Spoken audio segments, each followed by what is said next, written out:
remise de la flamme olympique. Lors d'une cérémonie empreinte de tradition, le champion olympique grec d'aviron, Stéphanos Toukos, a été le premier à courir avec la torche, transmettant la flamme à la légende française de la natation et triple médaillé olympique Laure Manodou, symbolisant les liens profonds et culturels entre les nations participant aux Jeux.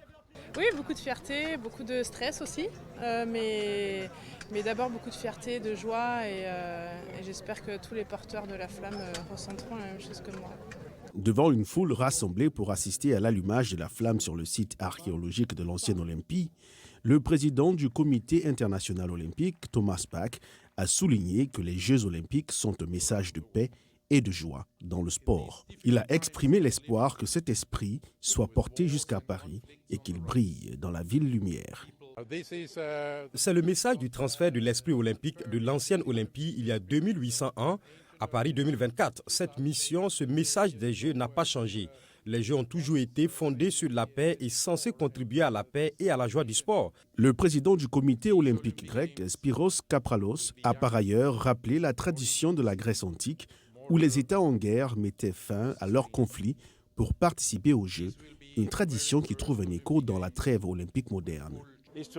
Notre objectif est de rappeler à tout le monde ce que les Grecs de l'Antiquité faisaient pendant les Jeux olympiques. Ils mettaient fin aux guerres, déposaient les armes et participaient à nobles compétitions. C'est le message que nous essayons de faire passer au monde entier. S'ils pouvaient arrêter les guerres et les conflits et se rassembler et s'unir dans cet événement où plus de 200 nations et les athlètes de ces nations sont ensemble en compétition, dans une noble compétition où le meilleur gagne.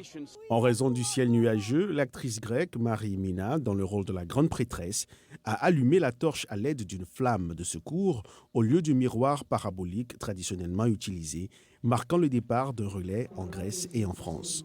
600 relayeurs se passeront la flamme durant les 11 jours où elle va sillonner la Grèce, parcourant 5000 km à travers cette île avant d'embarquer le 26 avril pour Marseille, où quelques 150 000 personnes sont attendues pour l'accueillir le 8 mai.